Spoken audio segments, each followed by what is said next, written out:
Assalamualaikum warahmatullahi wabarakatuh. Halo teman-teman, sebelumnya perkenalkan, nama saya Ilmi Windiawan. Saya dari kelompok 1 dan rekan-rekan saya. Saya Rahmat Effendi. Saya Laili Amalia. Saya Karisma Nursifa. Saya Laila. Jadi itulah anggota dari kelompok 1.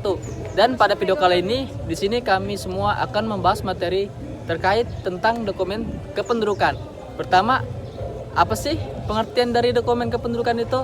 Nah, berikut pembahasannya.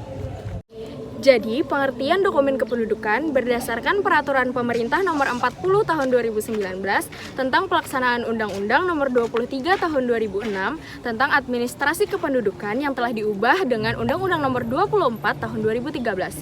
Jadi, dokumen kependudukan adalah dokumen resmi yang diterbitkan oleh Dinas Kependudukan dan Pencatatan Sipil Kabupaten atau Kota yang mempunyai kekuatan hukum sebagai alat bukti autentik yang dihasilkan dari pelayanan pendaftaran penduduk dan pencatatan sipil.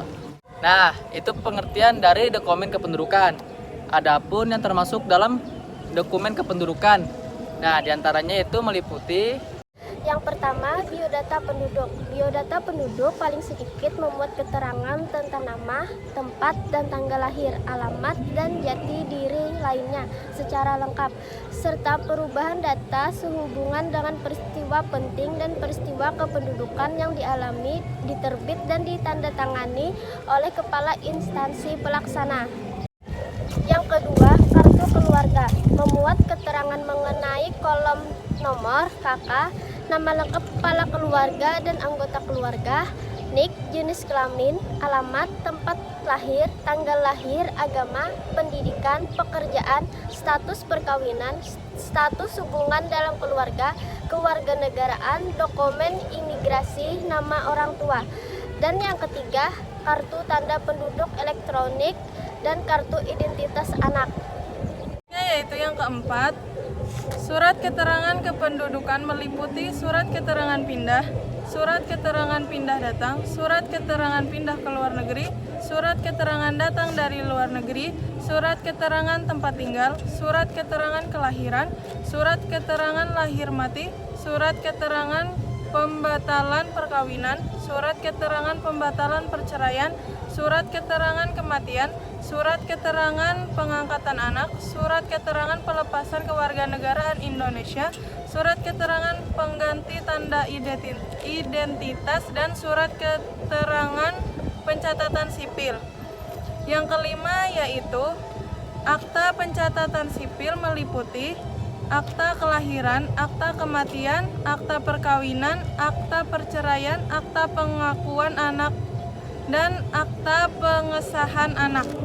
Nah, jadi itulah macam-macam pembagian dari dokumen kependudukan. Nah, selanjutnya kami di sini akan membahas urgensi kependudukan. Apa sih urgensi dokumen kependudukan itu? Berikut pembahasannya. Urgensi dokumen kependudukan. Pentingnya dokumen kependudukan dapat dilihat dari manfaat yang didapatkan ketika kita memilikinya. Di antara manfaat dokumen kependudukan adalah memberikan penjelasan identitas dan status baik individual maupun kelompok penduduk. Kemudian adalah menjamin kepastian hukum. Kemudian akan mendapatkan perlindungan hukum dan keamanan bagi pemiliknya. Terakhir, mempermudah proses layanan administrasi dan kepentingan publik lainnya. Nah, jadi itulah pembahasan terkait tentang urgensi dokumen kependudukan. Jadi di sini kita juga sudah mengetahui ya sekilas pengertian dari dokumen kependudukan, macam-macam pembagian dari dokumen kependudukan, dan urgensi dari dokumen kependudukan. Nah, walau kita sudah mengetahui sekilas tentang pembahasan yang tadi kita bahas, pastinya kita juga pasti belum mengetahui tentang proses-prosesnya gimana atau ya lain-lainnya pokoknya. Jadi di sini kami dari kelompok 1 akan mewawancarai seseorang yang lebih tahu, lebih mendalam tentang apa itu dokumen kependudukan. Nah, jadi mungkin itu saja, langsung kita mewawancarai seseorang yang pastinya lebih paham. Assalamualaikum warahmatullahi wabarakatuh. Perkenalkan, nama saya Rahmat Effendi. Dan saya Ilmi Windiawan. Kami perwakilan dari kelompok 1. Berikut ini kami akan mewawancarai seorang RT yang bernama Bapak Ratno Junaidi, Ketua RT 20 di Kelurahan. Berikut ini proses wawancaranya bersama Bapak Ratno Junaidi. Jadi Bang, masalah yang itu cara pembuatan KTP. KTP ini kalau pembuatan KTP apabila sudah dibuat kartu keluarganya itu langsung prosesnya capil. Bisa di kecamatan, capil kecamatan, atau capil. Nah, kalau kita RT ada lagi pengantar dokumen. Dia kira-kira yang tahu proses apa ini? ini semua sudah kalau proses akta kelahiran, akta kematian, kemudian surat pindah dan sebagainya itu sudah ada lagi tertangan KRT lah. Pembuatan KTP termasuk ada lagi tertangan pengantar. Apapun tidak berarti langsung sudah WNE lah. Langsung dibuatkan di kantor kedutaan sipil. Ada 5 mulai tadi. Jadi rencananya belum tadi apa? Apa yang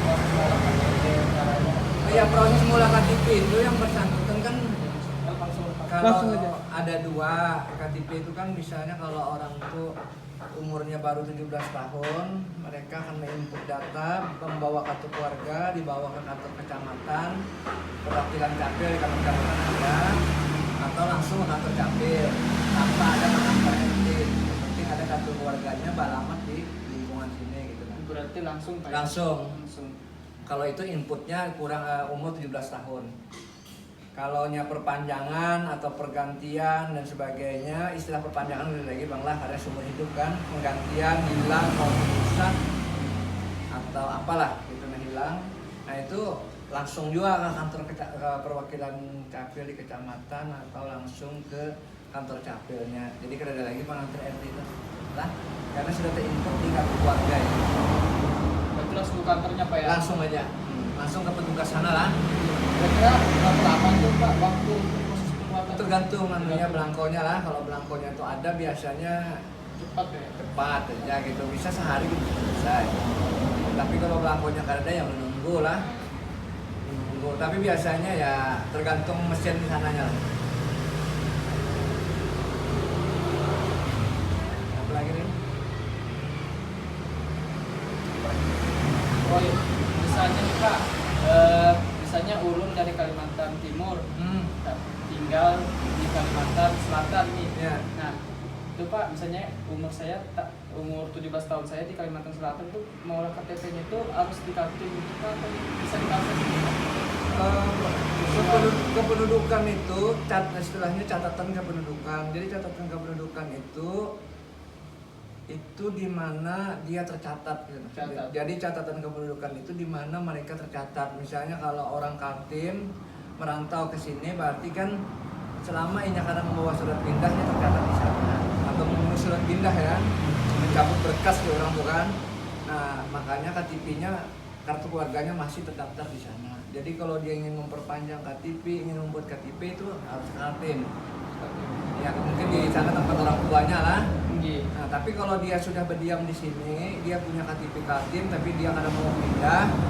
Nah itu biasanya kantor kedutaan sipil ada mengeluarkan surat kartu tinggal sementara. Nah ada suratnya kartu tinggal sementara. Tapi dengan alasan apa bekerja, sekolah atau sebagainya. Mungkin mahasiswa itu banyak yang gitulah. Jadi ini bisa membuat tas namanya itu bukan lebih tahunya capil lah itu, cari di websitenya itulah. Nah itu mereka membuat keterangan KTP juga bentuknya, tapi keterangan aja bahwa inya bertempat tinggal, kos di sini atau apa gitulah, untuk keperluan inya di Banjarmasin. Nah, tapi itu kada permanen, permanen KTP-nya. Jadi istilahnya catatan kependudukan itu tercatatnya di mana berdasarkan kartu keluarganya gitu. Persyaratan untuk buat KTP itu kan harus ada kartu keluarga juga. Misalkan nih kartu keluarga rusak itu berarti kita harus membenarkan kartu keluarga dulu ya. Perbaikan, penggantian dan sebagainya itu di kantor catatan sipil. Jadi semua itu di inputnya di sana lah. Jadi mereka perlu kayaknya dokumen-dokumen apa pendukung, biasanya dokumen pendukung gitu.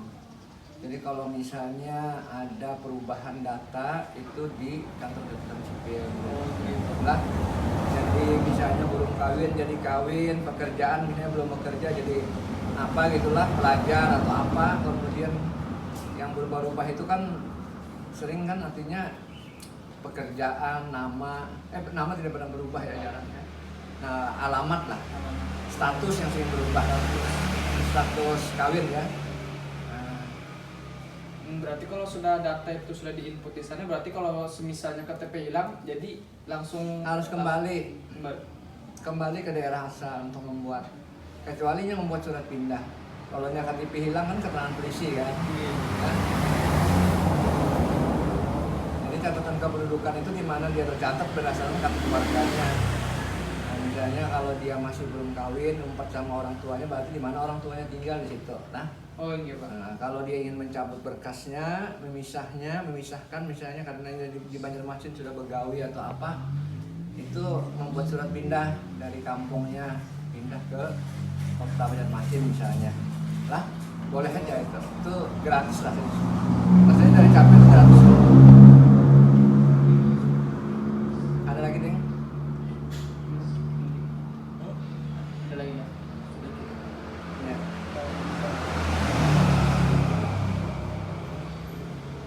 Mungkin itu aja Pak. Iya. Lah. Terima kasih banyak. Ya, kalau malah ya udah Pak. Jadi kesimpulan terkait tentang dokumen kependudukan yang mana tadi teman kita sudah mewawancarai seorang RT.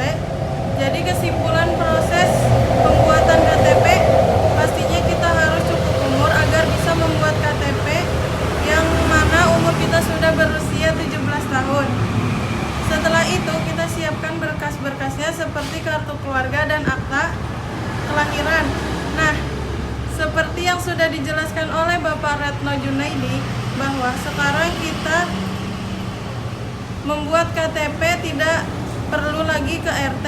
Jadi kita langsung ditunjukkan ke kantor capil dan langsung menuju ke pengurus yang ada di sana dengan membawa kartu keluarga dan akta kelahiran tanpa ada tanda tangan RT atau surat pengantar dari RT. Untuk jangka waktu dalam proses pembuatannya itu tergantung jika belangkonnya adalah maka bisa cepat selesainya. Jika belangkonnya tidak ada, kemungkinan akan lebih lama selesainya sampai belangkonnya tersedia. Nah, jadi itulah wawancara kami dari Korlantas 1 kepada Bapak Retno Junaidi terkait tentang dokumen kependudukan. Di awal video tadi juga sudah dijelaskan, kita sudah menjelaskan apa itu materi dokumen kependudukan, pembagiannya sampai proses-prosesnya. Nah, itu sudah berada di waktu kami segenap dari kelompok 1 memohon maaf jika ada tutur kata salah atau kesalahan yang tidak kami sengaja maupun sengaja. Kami sudah mohon maaf. Mungkin sampai sini saja. Kita ucapkan bersama-sama alhamdulillahirobbilalamin. Sekian, terima kasih. Wassalamualaikum warahmatullahi wabarakatuh.